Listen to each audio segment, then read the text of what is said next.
Moldova ইউরোপের একটি ছোট এবং মনোরম দেশ, যা ভ্রমণ ও পড়াশোনার জন্য বাংলাদেশি শিক্ষার্থী ও পর্যটকদের কাছে ক্রমেই জনপ্রিয় হয়ে উঠছে। এখানকার প্রাকৃতিক সৌন্দর্য, ঐতিহ্যবাহী সংস্কৃতি এবং আতিথেয়তা ভ্রমণকারীদের মুগ্ধ করে। মলদোভার বিশ্ববিদ্যালয়গুলো আন্তর্জাতিক শিক্ষার্থীদের জন্য মানসম্মত শিক্ষা ও আধুনিক সুযোগ সুবিধা প্রদান করে। তুলনামূলকভাবে সহজ ভিসা প্রক্রিয়া এবং কম খরচে জীবনযাত্রার সুযোগ বাংলাদেশিদের জন্য এই দেশটিকে আরও আকর্ষণীয় করে তুলেছে। এখানকার শান্তিপূর্ণ পরিবেশ ও নিরাপত্তা শিক্ষার্থী ও পর্যটকদের জন্য বাড়তি স্বস্তি নিয়ে আসে। তাই যারা নতুন অভিজ্ঞতা ও উচ্চশিক্ষার সন্ধানে আছেন, তাদের জন্য মলদোভা হতে পারে একটি চমৎকার গন্তব্য। মলদোভা ভিসার বিভিন্ন ধরন রয়েছে, যার মধ্যে পর্যটক ও শিক্ষার্থী ভিসা বাংলাদেশের আবেদনকারীদের জন্য সবচেয়ে গুরুত্বপূর্ণ। পর্যটক ভিসা সাধারণত স্বল্পমেয়াদী ভ্রমণের জন্য দেওয়া হয়, যেমন ছুটি কাটানো বা বন্ধু পরিজনের সঙ্গে দেখা করার উদ্দেশ্যে। শিক্ষার্থী ভিসা মূলত মলদোভার শিক্ষা প্রতিষ্ঠানে ভর্তি হওয়া শিক্ষার্থীদের জন্য, যা দীর্ঘমেয়াদী থাকার অনুমতি দেয়। এছাড়াও রয়েছে ব্যবসায়িক, ট্রানজিট ও অফিসিয়াল ভিসা, তবে এগুলো তুলনামূলকভাবে কম প্রয়োজন হয়।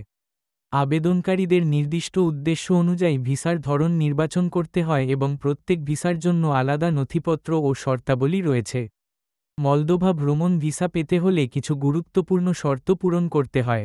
আবেদনকারীর আর্থিক সামর্থ্যের প্রমাণ হিসেবে ব্যাংক স্টেটমেন্ট বা আয় সংক্রান্ত নথি জমা দিতে হয়। চাকরিজীবীদের জন্য চাকরির প্রমাণপত্র এবং ব্যবসায়ীদের জন্য ব্যবসা সংক্রান্ত নথি আবশ্যক। ভ্রমণের উদ্দেশ্য স্পষ্টভাবে উল্লেখ করতে হবে এবং সেই সংক্রান্ত প্রমাণপত্র, যেমন আমন্ত্রণপত্র বা ভ্রমণ পরিকল্পনা, জমা দিতে হয়। এছাড়াও, পুরো ভ্রমণকালীন থাকার জন্য হোটেল বুকিং বা আবাসনের প্রমাণ দেখাতে হবে। এসব শর্ত পূরণ করলে মলদোভা ট্যুরিস্ট ভিসার আবেদন প্রক্রিয়া সহজ হয়। বাংলাদেশে মলদোভার কোনো দূতাবাস বা কনস্যুলেট নেই, তাই মলদোভা ভ্রমণের জন্য বাংলাদেশি নাগরিকদের সরাসরি দূতাবাসে আবেদন করার সুযোগ নেই। এই কারণে, মলদোভা সরকার অনলাইনেই ভিসা সিস্টেম চালু করেছে, যা আবেদনকারীদের জন্য একটি সহজ ও আধুনিক পদ্ধতি।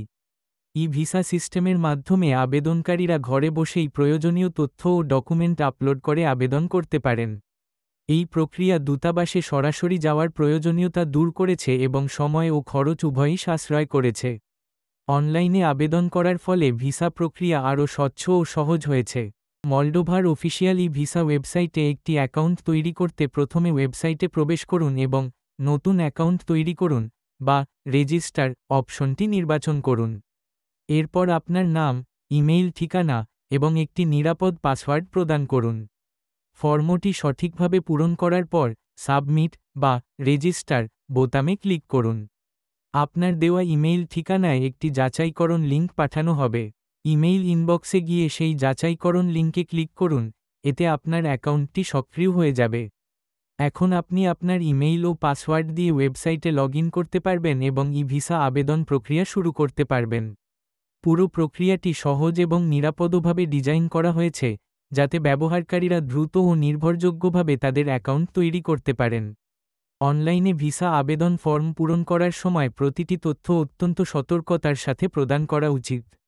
ব্যক্তিগত তথ্য, যেমন নাম, জন্ম তারিখ, ঠিকানা এবং পাসপোর্ট সংক্রান্ত তথ্য অবশ্যই পাসপোর্ট অনুযায়ী হুবহু লিখতে হবে। ভুল বা অসম্পূর্ণ তথ্য আবেদন প্রক্রিয়ায় বিলম্ব বা আবেদন বাতিলের কারণ হতে পারে। পাসপোর্ট নম্বর, ইস্যু ও মেয়াদোত্তীর্ণ তারিখ এবং ইস্যুকারী কর্তৃপক্ষের নাম সঠিকভাবে লিখে যাচাই করুন। ফর্ম পূরণের পরে সব তথ্য আবার ভালোভাবে দেখে নিন, যাতে কোনো বানান ভুল বা তথ্যগত ত্রুটি না থাকে। নির্ভুল তথ্য প্রদান করলে আবেদন দ্রুত ও সুষ্ঠুভাবে প্রক্রিয়াকরণ সম্ভব হয়। মলদোভা ভিসার জন্য বাংলাদেশ থেকে আবেদন করতে হলে বেশ কিছু গুরুত্বপূর্ণ নথিপত্র জমা দিতে হয়। প্রথমেই প্রয়োজন বৈধ পাসপোর্ট, যার মেয়াদ আবেদনকৃত ভ্রমণের পরও অন্তত 6 মাস থাকতে হবে। আবেদনকারীর সাম্প্রতিক পাসপোর্ট সাইজের ছবি জমা দিতে হবে নির্ধারিত ফরম্যাটে। ব্যাংক স্টেটমেন্ট জমা দিতে হয়, যা থেকে আর্থিক সক্ষমতা যাচাই করা হয়। চাকরিজীবীদের জন্য এনওসি বা অনাপত্তি সনদপত্র আবশ্যক, আর ব্যবসায়ীদের জন্য ব্যবসা সংক্রান্ত কাগজপত্র যেমন ট্রেড লাইসেন্স ও ট্যাক্স রিটার্ন জমা দিতে হয়। হোটেল বুকিং ও ফ্লাইট রিজার্ভেশন সংক্রান্ত কাগজপত্র জমা দিতে হবে, যাতে ভ্রমণের পরিকল্পনা স্পষ্ট হয়। সম্পূর্ণ ভ্রমণসূচি বা ট্রাভেল ইটিনারারি এবং আন্তর্জাতিক ট্রাভেল ইন্স্যুরেন্সও আবেদনের সঙ্গে সংযুক্ত করতে হয়। ডকুমেন্ট স্ক্যান ও আপলোড করার সময় কিছু গুরুত্বপূর্ণ বিষয় মাথায় রাখা জরুরি।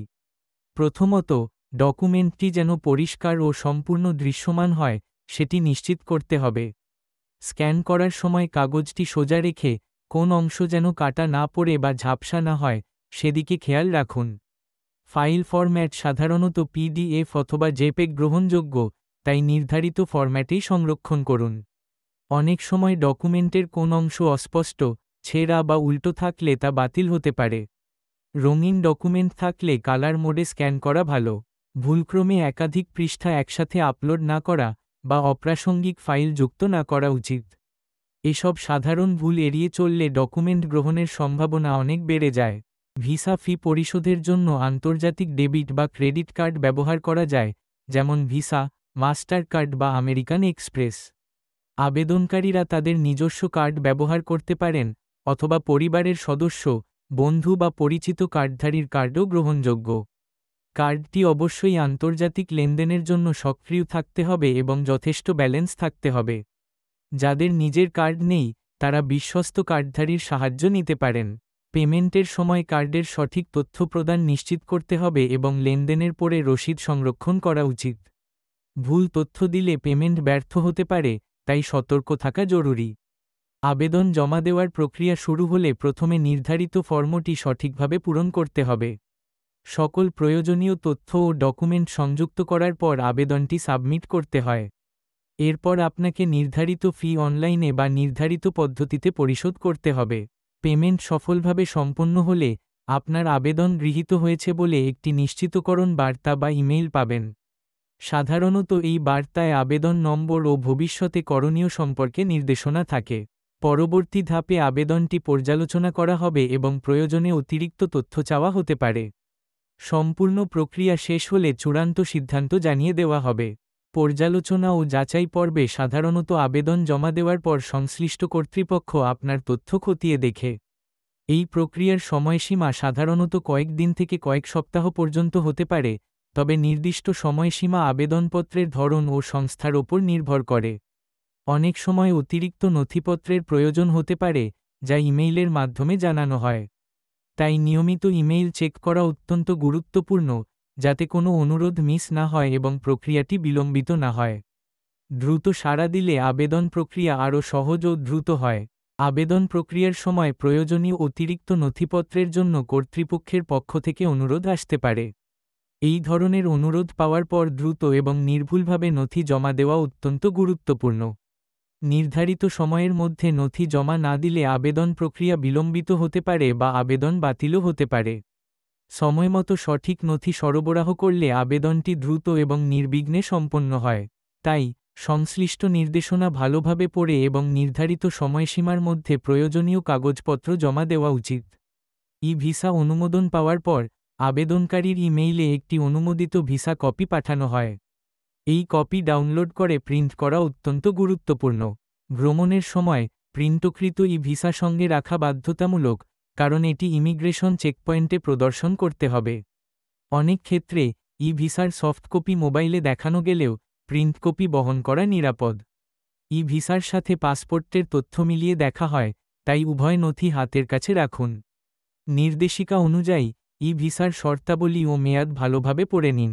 কোনো বিভ্রান্তি এড়াতে ভ্রমণের পূর্বেই সব নথি প্রস্তুত রাখুন। বাংলাদেশ থেকে মলডোভা ভ্রমণের জন্য সাধারণত সরাসরি কোনো ফ্লাইট নেই, তাই বেশিরভাগ যাত্রীকে এক বা একাধিক ট্রানজিট পয়েন্ট ব্যবহার করতে হয়। সাধারণ ট্রানজিট পয়েন্টগুলোর মধ্যে তুরস্কের ইস্তানবুল, সংযুক্ত আরব আমিরাতের দুবাই বা কাতারের দোহা উল্লেখযোগ্য।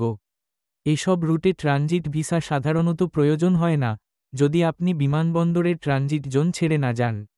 সেনজেন অঞ্চলের দেশগুলো যেমন জার্মানি, ফ্রান্স বা ইতালি হয়ে গেলে ট্রানজিট ভিসার জটিলতা দেখা দিতে পারে, কারণ অনেক ক্ষেত্রে ট্রানজিট ভিসা আবশ্যক। তাই সেনজেন অঞ্চল এড়িয়ে তুরস্ক বা মধ্যপ্রাচ্যের দেশগুলোর মাধ্যমে যাত্রা করা সুবিধাজনক। ভ্রমণের আগে সংশ্লিষ্ট এয়ারলাইন্স ও দূতাবাস থেকে সর্বশেষ ট্রানজিট ভিসা নীতিমালা সম্পর্কে নিশ্চিত হওয়া উচিত। ফ্লাইট বুকিং করার সময় কিছু গুরুত্বপূর্ণ বিষয় মাথায় রাখা উচিত। ভিসা অনুমোদনের আগে সম্পূর্ণ টিকিট কেনার পরিবর্তে রিফান্ডযোগ্য বা অন-হোল্ড টিকিট নেওয়া নিরাপদ। এতে ভিসা না হলে আর্থিক ক্ষতির ঝুঁকি কমে যায়। অনেক এয়ারলাইন্স নির্দিষ্ট সময়ের জন্য টিকিট ধরে রাখার সুযোগ দেয়, যা আবেদনকারীদের জন্য সুবিধাজনক। বুকিংয়ের আগে এয়ারলাইন্সের শর্তাবলী ভালোভাবে পড়ে নেওয়া উচিত। এছাড়া, ভ্রমণের তারিখের নমনীয়তা থাকলে কম খরচে টিকিট পাওয়ার সম্ভাবনা বাড়ে। সবশেষে, নির্ভরযোগ্য ট্রাভেল এজেন্ট বা অফিসিয়াল ওয়েবসাইট ব্যবহার করাই উত্তম। মলদোভা ইমিগ্রেশনে পৌঁছানোর পর, কর্মকর্তারা আপনার পাসপোর্ট এবং ভিসা যাচাই করবেন। সাধারণত তারা আপনার সফরের উদ্দেশ্য, অবস্থানকাল এবং কোথায় থাকবেন সে সম্পর্কে প্রশ্ন করতে পারেন। কখনো কখনো তারা ফেরত টিকিট, হোটেল বুকিং বা আমন্ত্রণপত্র দেখতে চাইতে পারেন। আর্থিক সামর্থ্য প্রমাণের জন্য ব্যাংক স্টেটমেন্ট বা নগদ অর্থও জিজ্ঞাসা করা হতে পারে। আপনার সমস্ত প্রয়োজনীয় নথি, যেমন পাসপোর্ট, ভিসা, যদি প্রয়োজন হয়, হোটেল বুকিং, এবং ফেরত টিকিট প্রস্তুত রাখুন। কর্মকর্তারা আপনার উত্তর এবং নথিপত্র যাচাই করে থাকেন যাতে নিশ্চিত হন যে আপনি বৈধভাবে প্রবেশ করছেন। সবকিছু সঠিক থাকলে সহজেই প্রবেশের অনুমতি পাবেন। বাংলাদেশি ভ্রমণকারীদের জন্য অনুমোদিত অবস্থানকাল নির্দিষ্টভাবে নির্ধারিত থাকে, যা সাধারণত ভিসার ধরন ও মেয়াদের ওপর নির্ভর করে। এই নির্ধারিত সময়ের বাইরে অবস্থান করলে ভবিষ্যতে ভিসা পেতে জটিলতা দেখা দিতে পারে। স্থানীয় আইন ও বিধিনিষেধ কঠোরভাবে মেনে চলা অত্যন্ত গুরুত্বপূর্ণ, কারণ আইন লঙ্ঘন করলে শুধু জরিমানা নয়, ভবিষ্যতে দেশটিতে প্রবেশেও নিষেধাজ্ঞা আসতে পারে। তাই যাত্রার আগে এবং অবস্থানকালে সব নিয়মকানুন সম্পর্কে ভালোভাবে জেনে নেওয়া উচিত। নিরাপদ ও নির্বিঘ্ন ভ্রমণের জন্য স্থানীয় প্রশাসনের নির্দেশনা অনুসরণ করা বাঞ্ছনীয়। ছাত্র ভিসার আবেদনকারীদের জন্য কিছু বিশেষ নির্দেশনা রয়েছে। প্রথমে, আপনাকে স্বীকৃত বিশ্ববিদ্যালয়ে ভর্তি প্রক্রিয়া সম্পন্ন করতে হবে। সাধারণত, বিশ্ববিদ্যালয়ের ওয়েবসাইটে আবেদন ফর্ম পূরণ করতে হয় এবং প্রয়োজনীয় কাগজপত্র যেমন শিক্ষাগত সনদ, নম্বরপত্র ও পাসপোর্ট কপি জমা দিতে হয়। আবেদন জমা দেওয়ার পর, বিশ্ববিদ্যালয় কর্তৃপক্ষ আপনার আবেদন মূল্যায়ন করবে। যদি আপনি নির্বাচিত হন, তাহলে আপনাকে একটি ভর্তিপত্র বা অ্যাডমিশন লেটার প্রদান করা হবে। এই ভর্তিপত্রটি ছাত্র ভিসার জন্য আবেদন করার সময় অত্যন্ত গুরুত্বপূর্ণ, কারণ দূতাবাসে ভিসার আবেদন জমা দিতে হলে এই ভর্তিপত্র অবশ্যই সংযুক্ত করতে হবে। ছাত্র ভিসার জন্য আবেদন করতে গেলে কিছু অতিরিক্ত নথিপত্র জমা দিতে হয়। এর মধ্যে রয়েছে বিশ্ববিদ্যালয় বা প্রতিষ্ঠানের ভর্তি চিঠি, টিউশন ফি জমার রসিদ, পূর্ববর্তী শিক্ষাগত সনদপত্র, পুলিশ ক্লিয়ারেন্স সার্টিফিকেট এবং মেডিকেল সার্টিফিকেট। এছাড়াও, কোথায় থাকবেন তার বিস্তারিত ঠিকানা বা আবাসনের তথ্যও দিতে হয়। এসব নথি সংশ্লিষ্ট কর্তৃপক্ষের কাছে জমা দিলে আবেদন প্রক্রিয়া সহজ হয় এবং ভিসা অনুমোদনের সম্ভাবনা বাড়ে। প্রত্যেকটি নথি যথাযথভাবে প্রস্তুত ও আপডেট থাকা জরুরি।